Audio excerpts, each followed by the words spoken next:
Welcome to Live Daf, your online Daf Yomi Shir. Shalom Aleichem, welcome back to today's Daf, which is SUKKAH Lamed Beis. We are holding on Lamed Aleph Amid Beis, 2 lines from the bottom. It says the Gemara Niktam Roshai. What if the tip, the uppermost tip of the lulav, got clipped off? It's puzzle. It's no longer hadar, because the tip is the most noticeable part of that lulav, and removal of that tip constitutes a lack of hadar, a lack of beauty. I always remember as a child, my father brings home this beautiful lulav, and me being this young boy, takes a scissors, clips off the top of the lulav. My father maintains his cool, goes out and buys a new lulav. Niktam Roshai puzzle. Says the Gemara, this is only a concern Ella Niktam, when it's actually clipped off. Aval nistak kosher. Suppose the tip remains intact. It's not clipped off. The leaves on top would just split down the middle. So it's all there, just split up. That's fine. V'nistak kosher is split, considered fine. Vatanya, listen to this bryce. Lulav kafif. If you have a bent over lulav.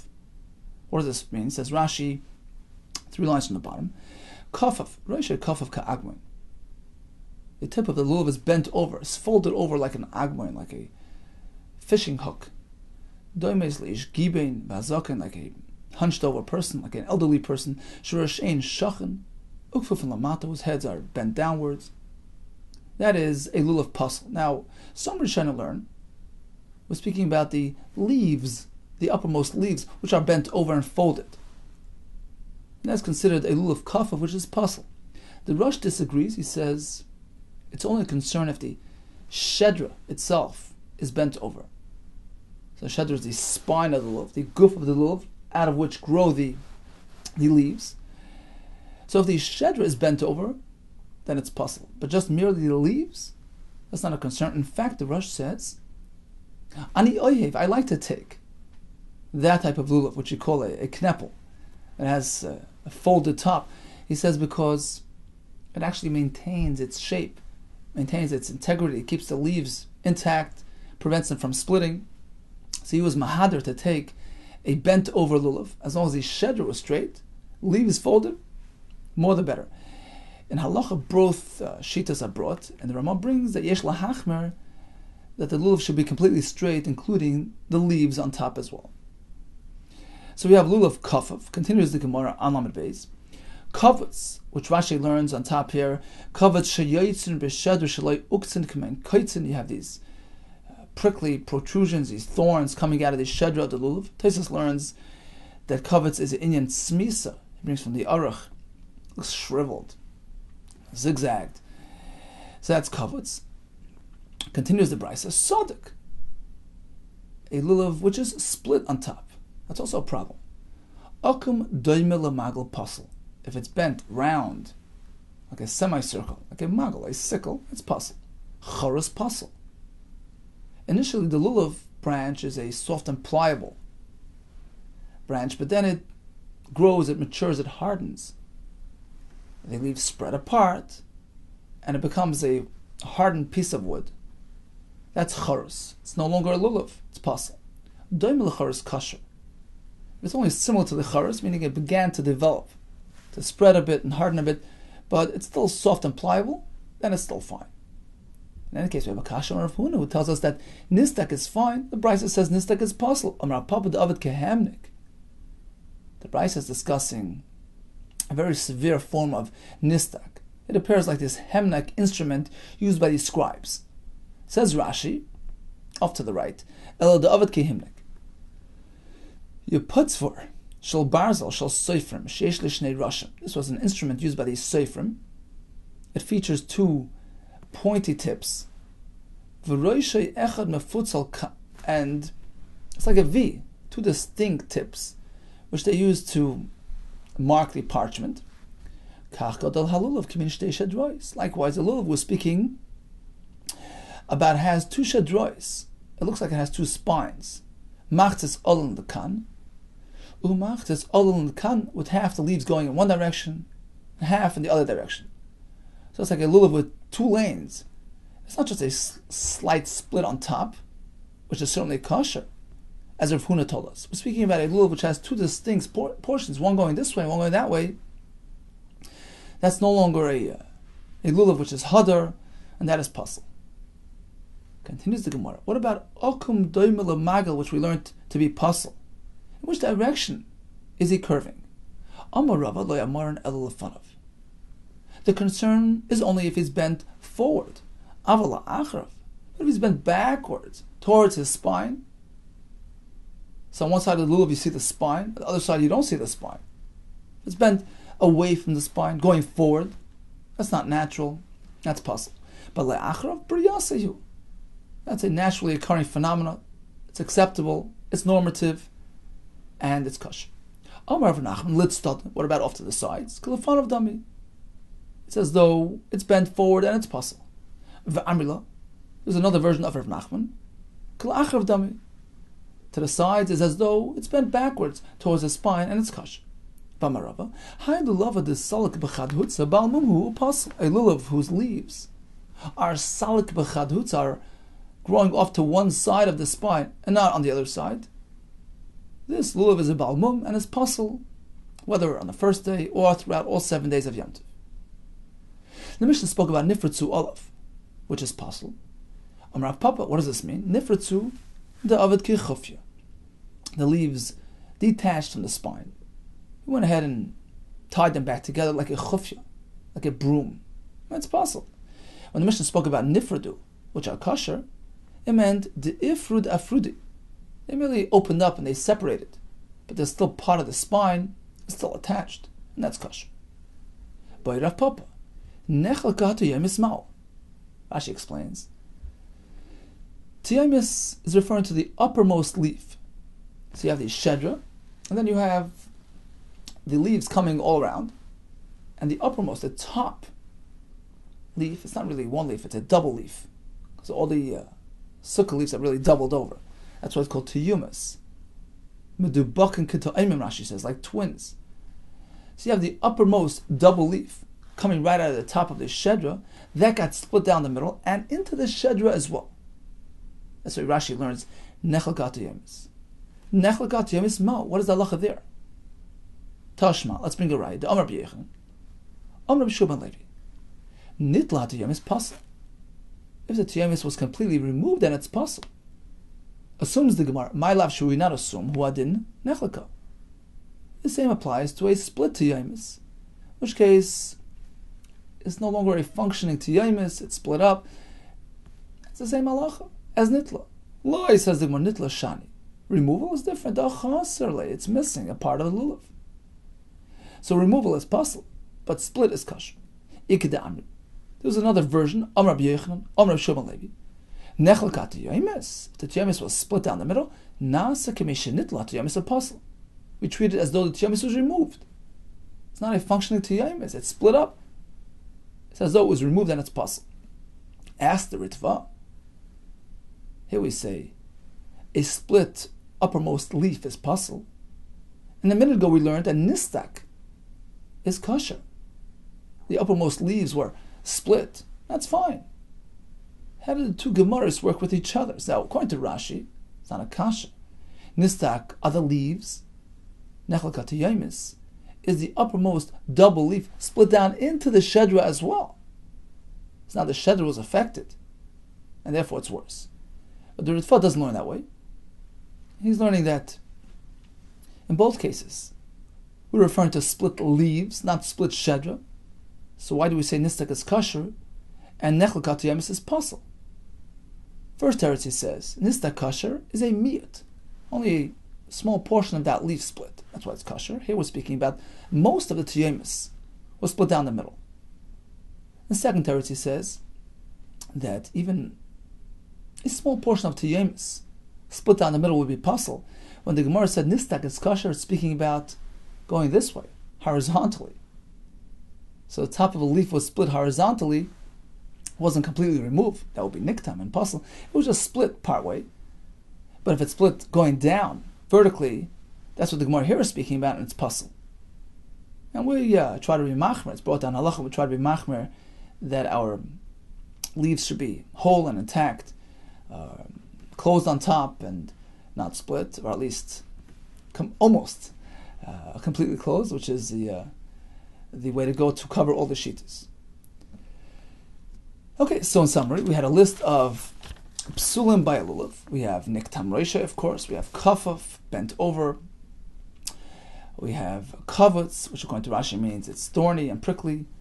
We have nistak, the Gemara learns, means kehemne, completely split into two. We have akam, which is dafka going forward, lafanav, some say even to the sides. We have something which appears like a branch, choros, it's hardened. We have salak b'chad hutza, leaves coming off on one side of the shedra only. We have nifritzu alav, totally fell off and bound together like a broomstick, like a broom. We have nitlat yamis, so completely removed is certainly possible. And some learn that even nechlakat yamis would have the same din and would be possible. Continues the Gemara, Rabbi Yehuda Kessler, he holds that if you see the leaves starting to spread and open up, you're meant to go ahead and bind it back together. Tanya Rabbi Yehuda Kessler mishum Rabbi Tarfon. You know why? Pasuk says kapos tamarim to describe the lulav. We learn kafas. Kafas means bound together. So the leaves are meant to be lying nicely alongside each other. In Mahaya Parat, the leaves began to spread apart.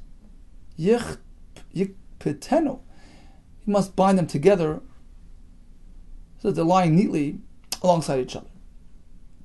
Now the Gemara will explore the identity of the lulav. The pasuk doesn't say lulav; it says kapos tamarim. How do we know that kapos tamarim is to be identified as a lulav? How do we know that kapos tamarim is the lulav that we use today, the soft and pliable branch? Perhaps it's a palm branch, but a hardened palm branch. Right? That was the choros we mentioned earlier. So once it sits on the tree for a while, it hardens, it spreads. Maybe that's what the mitzvah is all about. Be'inan kafas v'leka. It says kapos tamarim to indicate that the lulav is meant to be an item which can be bound together. Its leaves are soft and pliable and bendable, and you could bind it back together. A charusa is hard and mature and stiff. You can't manipulate it. And maybe that's not what the pasuk means. Let's go over to Rashi, around 4 or 5 lines down. Be'inan kafas she'im ayapard yikpetenu. It needs to have that potential to bind it back together. Varez a part. Here we have a branch which is totally all over the place. Right? Its branches are spread out, and you can't do nothing about it. Ve'ein ata yachal lekayfsei.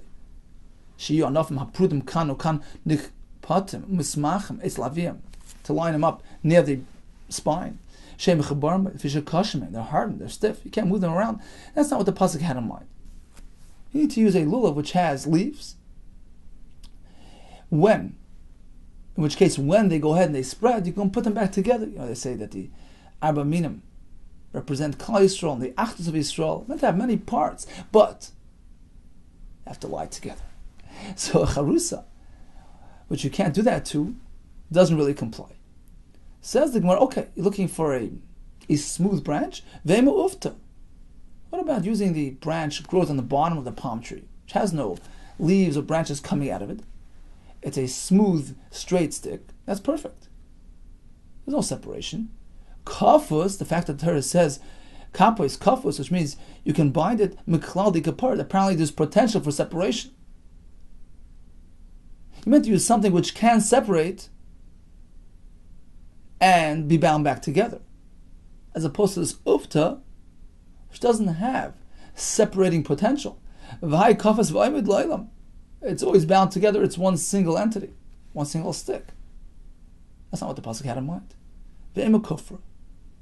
What about a palm branch which hadn't yet really hardened and matured like the choros that we spoke about? It's one step behind. It's already hard, but not as much as the charusa. And Rashi explains you can go ahead and technically bind the branches and line them up together.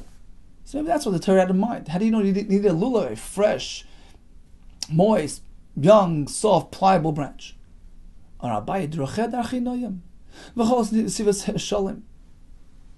Pasuk says that the Torah's ways are pleasant and peaceful, as opposed to this kufra, which is sharp and prickly. That's not what the Torah had in mind. How do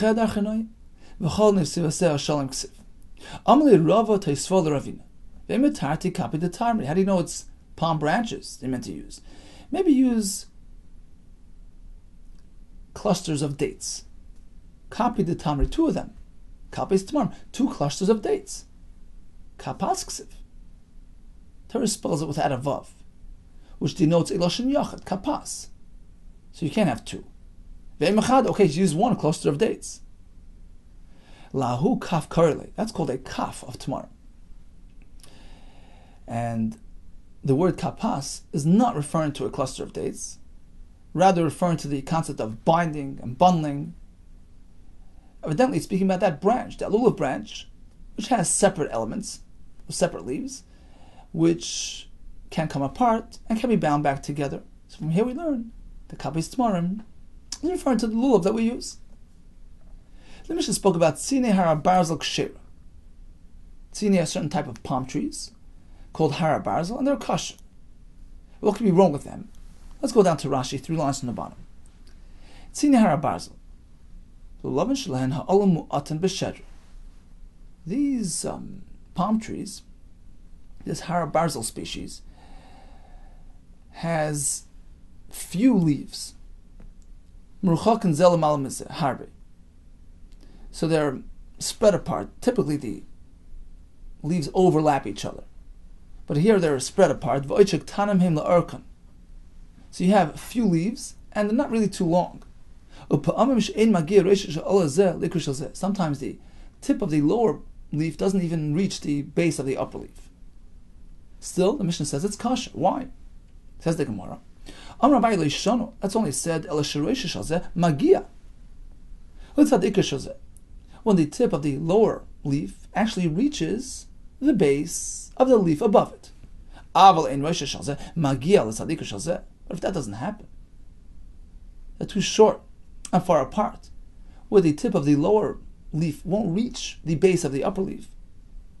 Possible. We have a raya for this from a brisa. Brisa says this type of lulav is possible. But didn't we learn in our Mishnah that it's kosher? Apparently the only way to reconcile this stira is ka'abaye, as Abaye told us. Shmamina, it's a right to his approach. It just depends how long those leaves are. If the lower leaf reaches the upper leaf, then it's fine. But the leaves are so far apart, they don't actually reach each other, and the shedra is exposed somewhat, and then it's possible, and that's what the Brisa was speaking about. Some had a different approach, a different version of Abaye. Instead of Abaye coming to explain the Mishnah outright, Mishnah which says Tzina Basel Akash, and Abaye comes and says that's only provided that the leaves cover the shedra, they reach each other. But otherwise it's possible. Instead of Abaye coming to explain the Mishnah, he was coming to offer a solution to reconcile the stira between the Mishnah and the Brisa. Some presented it as a stira, and then Abaye came to provide a solution. Tanan, we have in a Mishnah, Tzinar Basel Ksher. Valtani Psula, Brisa says it's possible. We have a stira. Amar Abaye. Abaye offered the following solution.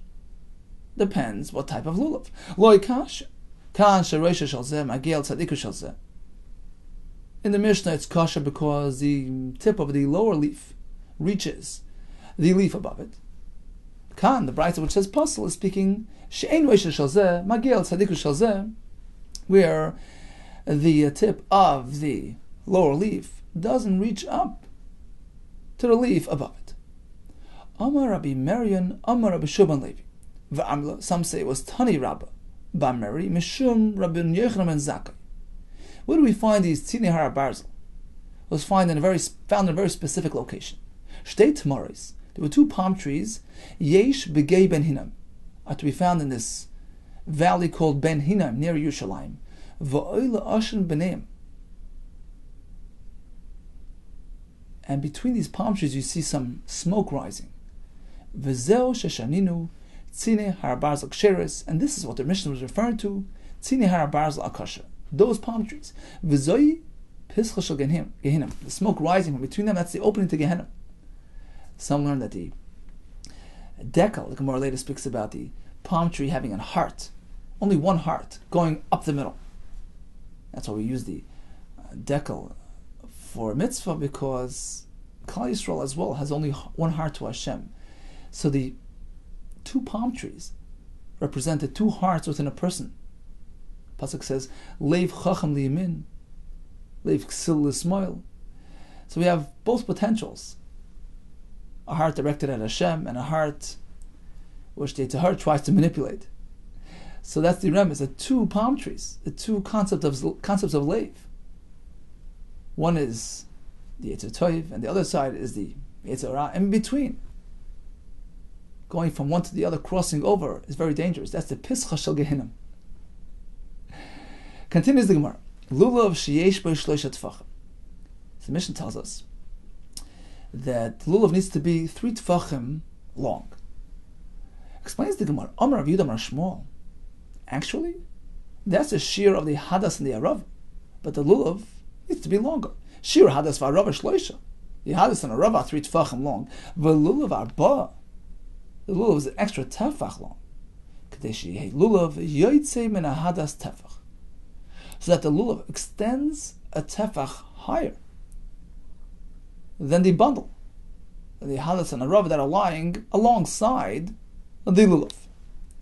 So the hadas and arav are 3 tefachim long, and the lulav is 4.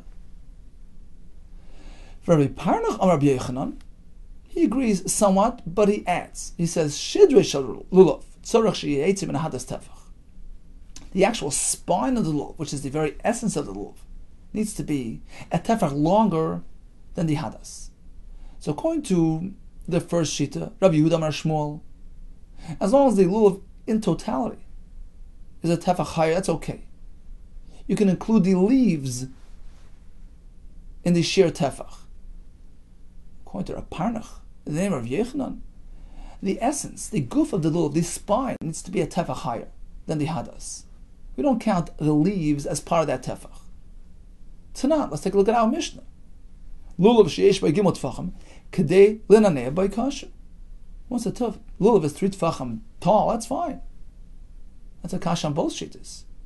How do you get to 4 tefachim? Eima, interpret the Mishnah as follows. Firstly, we need 3 tefachim, which is going to place it at equal height to the hadas v'arava, tied alongside it. That's number 1. Then you need another tefach above and beyond those 3. Ukedei lenanea by kasher. That extra tefach allows it to be shaken about. It gives it some free wiggle space. You have to do nanua. It's part of the mitzvah. It's not miyakid, but it's part of the mitzvah, and therefore the lulav needs to have enough to enable nianua. So you need 3 tefachim plus an extra tefach, which will allow it to rise above and beyond the hadas and the arav. And actually, the Ran learns that suppose the hadas is taller than 3 tefachim, well then the lulav needs to be a tefach beyond that. It's always going to be a tefach above the hadas and the arav. Markedisly, right? So let's say Rabbi Yehuda Shmuel interprets the Mishnah according to his perspective. So the extra tefach can include the leaves of the lulav as well. Umarkedisli, the other shita, let's say Rabbi Yechon, name of Rabbi Parnach, name of Rabbi Yechon. He knows the Mishnah according to his approach, that the extra tefach needs to be, the shedra needs to be extra tefach, longer than the hadas. Tashma, listen to this raya. The Brisa says, Shiur hadas v'arava is how much? Shloisha. V'lulav arba. Right? Let's assume, says the Gemara, my love bahadi alam. When we speak about the lulav being 4 tefachim, it's including the leaves. You don't need 4 tefachim of the shedra. That's a kasha on that shita. Loi levad me'alan. 4 tefachim aside from the leaves rising above the shedra. The shedra itself needs to be 4 tefachim long. Gufa. Let's go back to the Bryce. Shir hadas v'arav shloisha. The hadas and arav need to be 3 tefachim long. V'lulav arba. The lulav 4 tefachim. That's the Tanakam. Rabbi Tarfon Aimer. Ba'ama bas chamisha tefachim. that the hadas needs to be an amma long. Which amma? An amma which has 5 tefachim. Now, let's just stop for a second. We actually learned this in the beginning of Erevin, that there are two types of amais. And sometimes we use this one, sometimes we use that one. There's a whole sugya in the Gemara. Sometimes an amma had 5 tefachim. Sometimes an amma consisted of 6 tefachim. Now, when we speak about a tefach, we're going to see soon there are different types of tefachim. Let's assume we're speaking about the standard tefach, the medium-sized tefach. So then you can have an amma which has 5 of those. So it's a relatively small amma, consists of 5 tefachim. You can have a larger size amma, which is made up of 6 tefachim. Rav Tarfon says, a hadas needs to be an amma long, although not the amma which has 6 tefachim. I'll give you a discount. An amma which has 5 tefachim. Amma Rava, surely Mari, Hashem, his master, should forgive him. Rav Tarfon, how can you require a 5 tefach hadas? Hashta avos shleisha. Avos means braided. We can barely find a properly braided hadas. We're going to see soon in the Gemara. You need a hadas which is braided. Hadas and mishalashim. Right? It's difficult to even find a properly designed hadas of 3 tefach. Hashta avos shleisha lemeshkechinam. Bas chamisha mi boy. You're going to go require Klal Yisrael to look for hadas and mishalashim of 5 tefachim long? You're making it difficult for us. Let's go over to Rashi. 10 lines from the top. So Reb Tarfon says, Ba'ama bas chamisha, says Rashi. Kalsanka daite. The Gemara at this point figured, Dochi ka'amar, he meant to say, Tzorach liyas hadas va'arava ama bas chamisha tefachim. He was adding to the Tanakama who said 3. No, 3 is not enough. Hadas and Rava need to be 5 tefachim. Rava responds, Sharle Mari, Yimchalei Riboine, Kalem at Sarachul Vakesh, Mechila Advar. He has to ask Hashem for forgiveness. Even a 3 tefach adas, you have difficulty locating.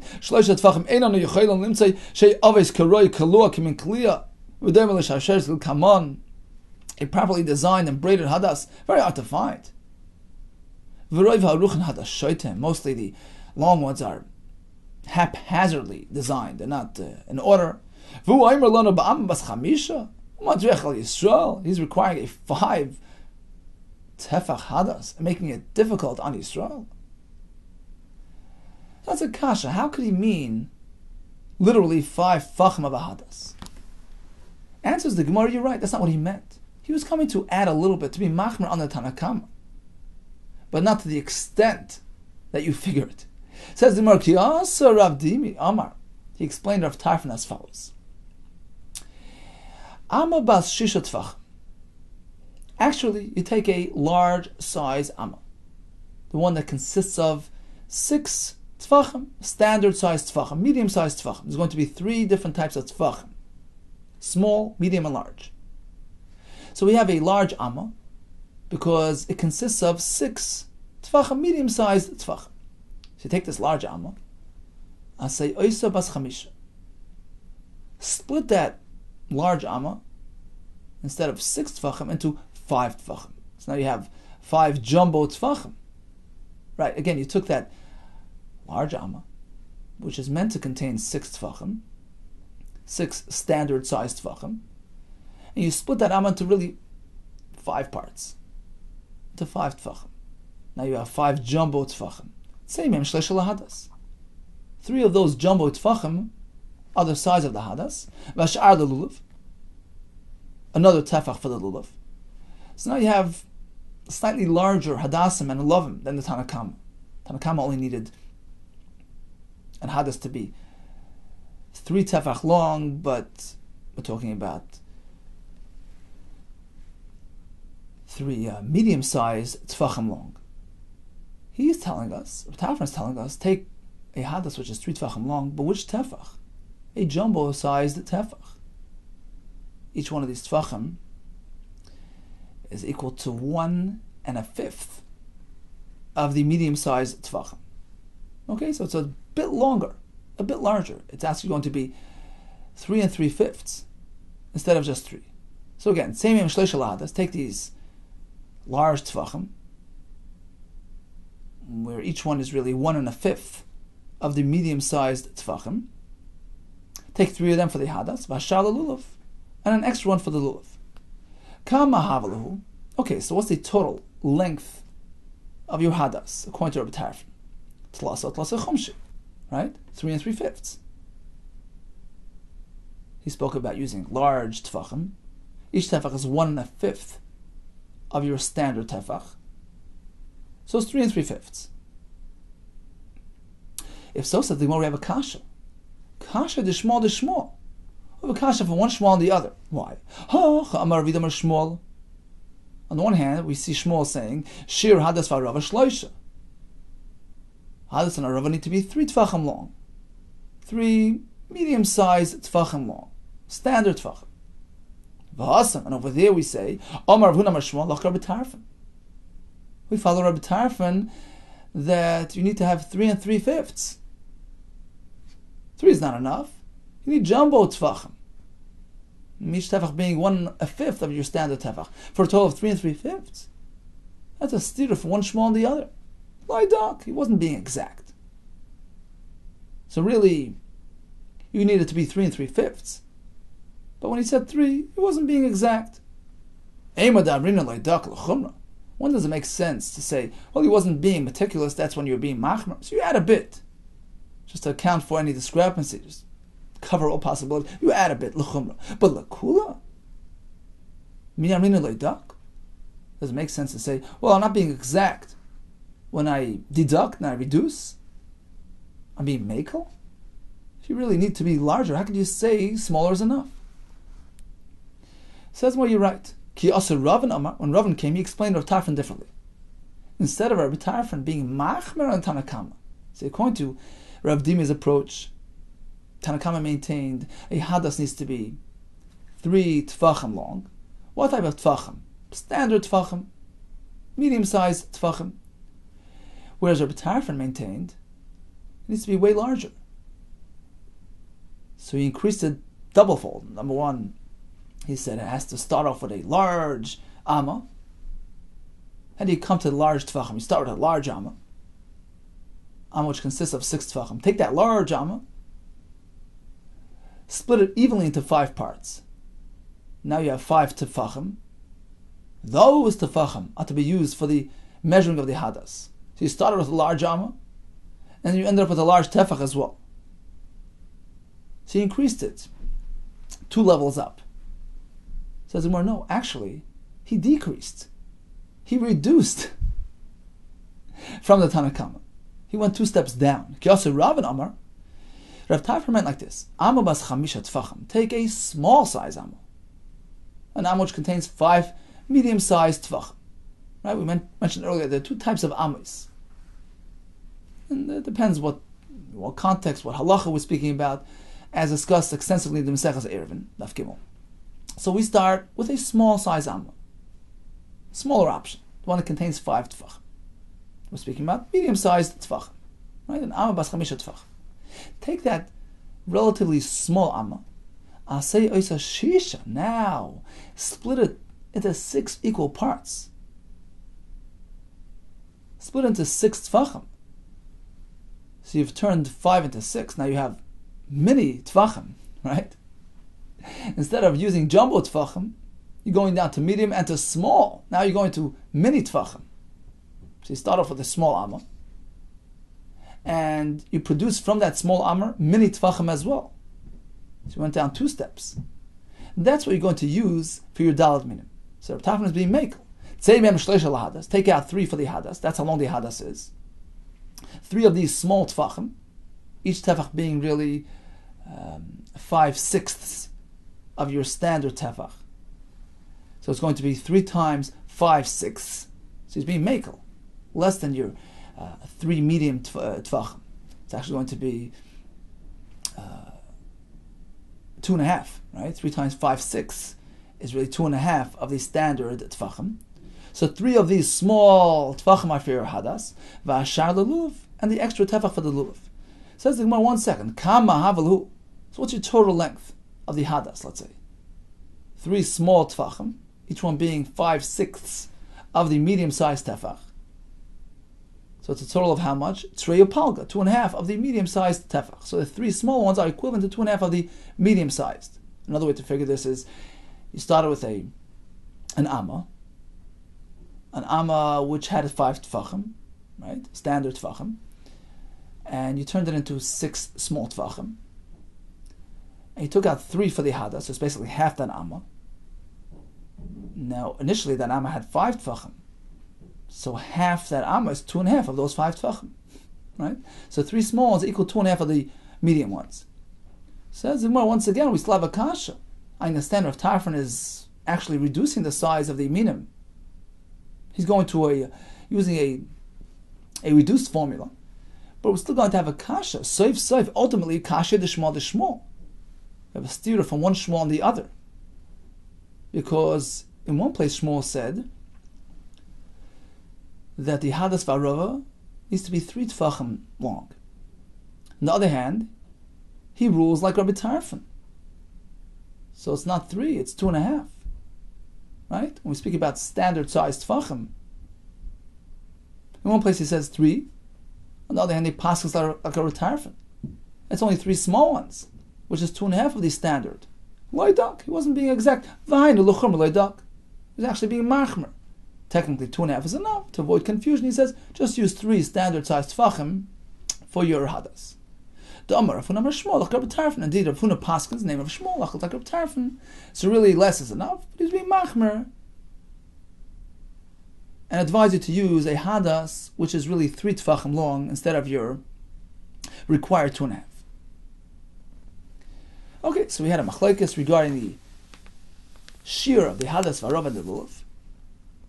We have the Tanakama who maintains hadas v'arava, 3 standard tefach, lulav is an extra tefach. Now, when we speak about an extra tefach, kedei naneya, we have 2 shittas as well. Is it the spine, which has to rise a tefach above the rest, or do we include the leaves as well? Rabbi Tarfon maintains a kula. At least the way the Gemara concludes, that we utilize a small amma, split that into small tefachim, and that's to be used to measure the shear of the minim. Continues the Gemara.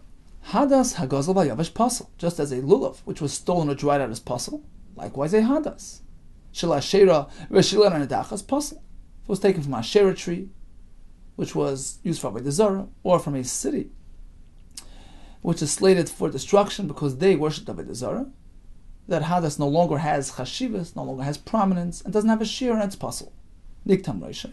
If its head was clipped off, that's also pasel. Now, there's machlekes rishonim regarding the definition of niktam reishay. You see, the Rosh points out, he says by lulav, niktam reishay is referring to what?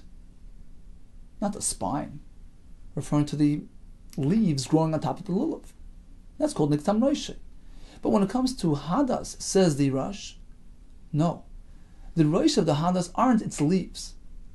You see, because unlike the lulav, whose leaves grow out of the shedder and they extend upward, it says, oh, the shedder itself extends upward until the top of the lulav.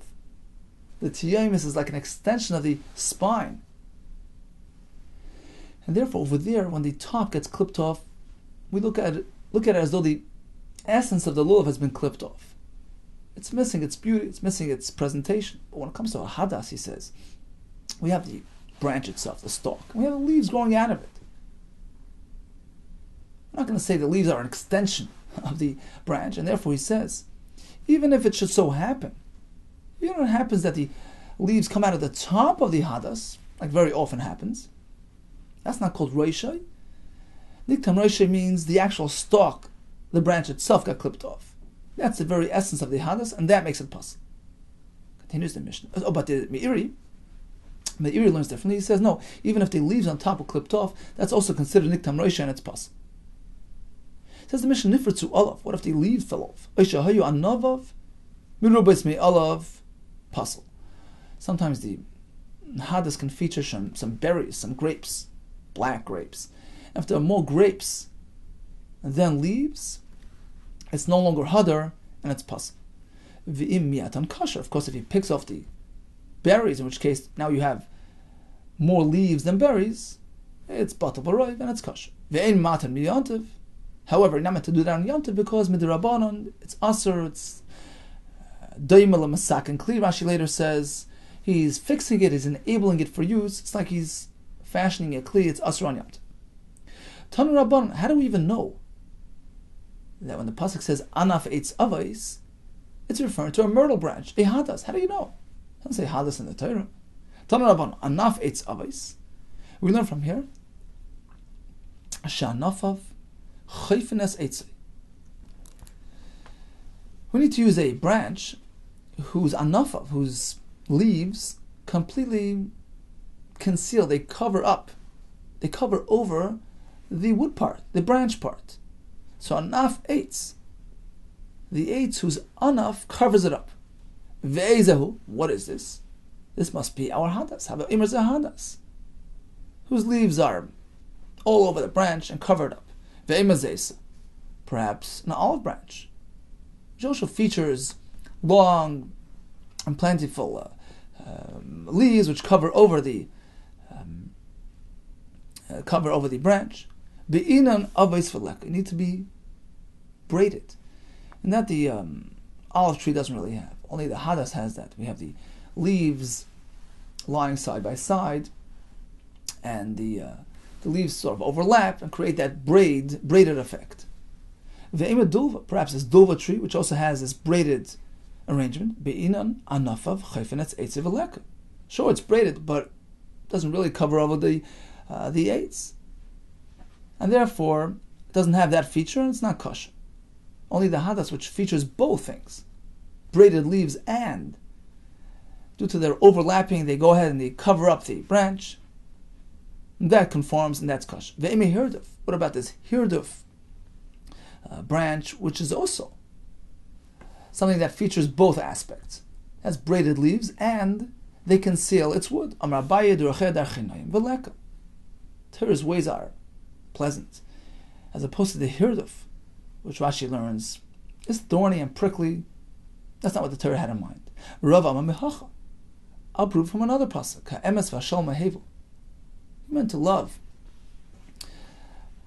truth and peace, and hirduf, Rashi says, is a samamovis. It's a poison. Mela, that's not what the Torah had in mind. Tanu Rabban kaluak min kliya.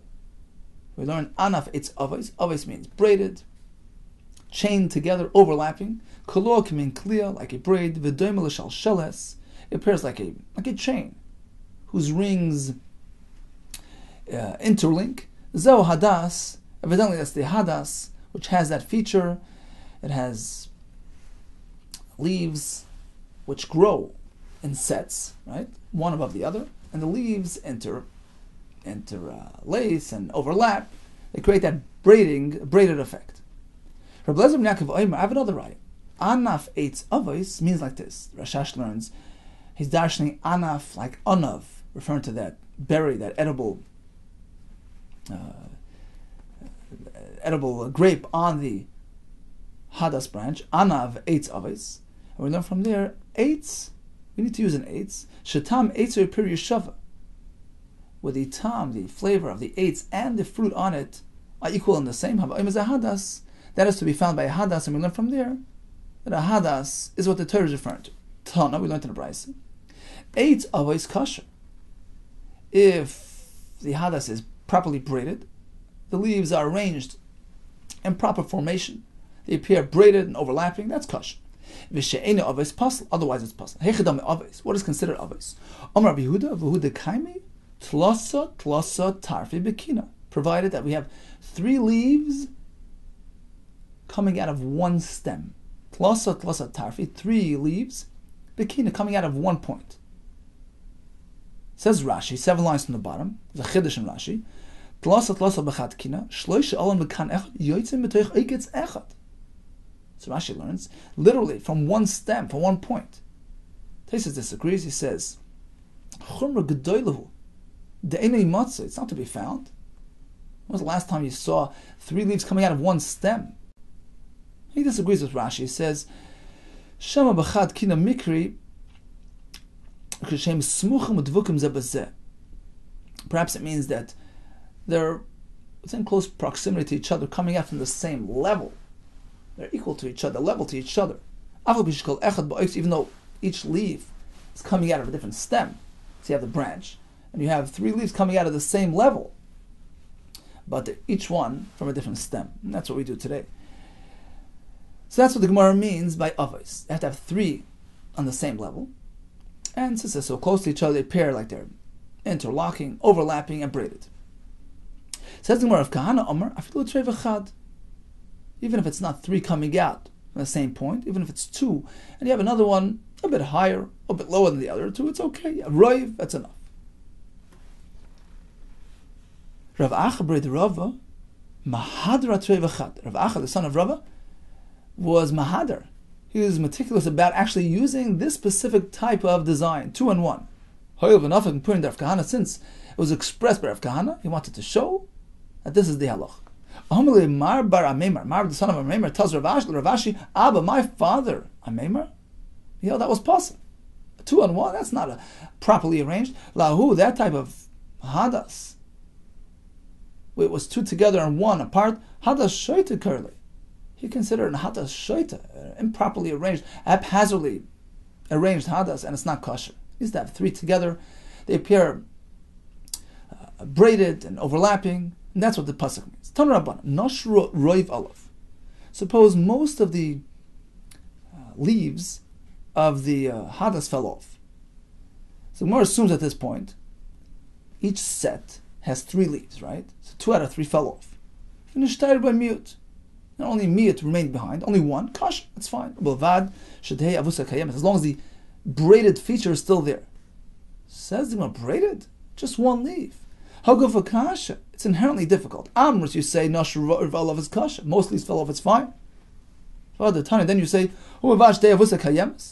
as long as the braid is still intact, once 2 fall off, how could you have braided? 1 is not braided. It's to be found ba'asa mitzra, with a certain type of hadas mitzra, says Rashi on top. Asa mitzra, gadol al mitzra, a hadas which grows at the perimeter of the sadeh. Since it has a lot of room to grow, it grows exponentially, just grows and spreads, and you have lots of leaves growing out of the same point. There's another pshat, asa mitzra hadas mitzri, from Mitzrayim. So it's a certain type of hadas. It's not your typical hadas. This one has many leaves coming out of the same point. Says the Gemara, ba'asa mitzra dekaimi shiva b'chad kina. You have 7 coming out of 1 point in the hadas. So every floor, every layer of that hadas has 7. So even when you have 4 that fell off, you have 3 remaining behind, and that's what the Brisa meant. Most of them fell off, 4 out of 7. You have 7 behind, that's enough to present itself as a braid. Amar Abaye Shmamina, we can conclude from this, Hai Asa Mitzra, this type of hadas, is Kasha Loishana, can be used for a sukkah, can be used for a lulav. Pshita, of course, why not? Why would you think otherwise? What's wrong with it? Ma'odatema, perhaps I can say, Hoili Isle Shem Levai. Since it's not really called hadas, it has a nickname, Asa Mitzra.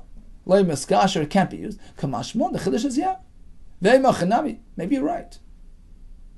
Asa Mitzra is not your hadas. Says the Gemara, Eitz Avis Amar Rachmana, B'kal Malkam. We don't find the word hadas in the Torah. The Torah says Anaf Eitz Avis. Asa Mitzra has the same characteristics of your hadas. And it's fine, even though it has a nickname. Asks Taisus Tema. What do you mean? What's the Havameh to make it possible?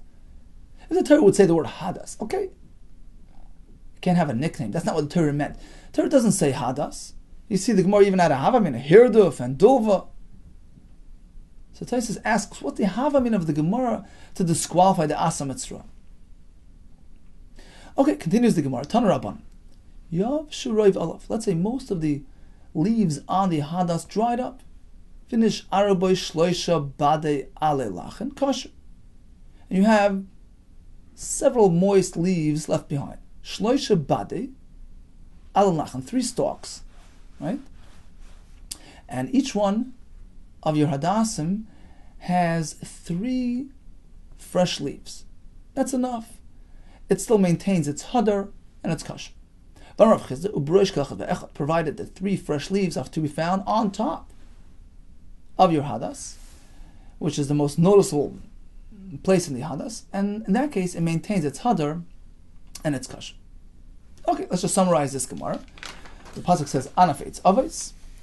From the word anaf eitz we learn anaf of chayfin es eitzei. The leaves have to be situated so closely together they actually cover up the eitz.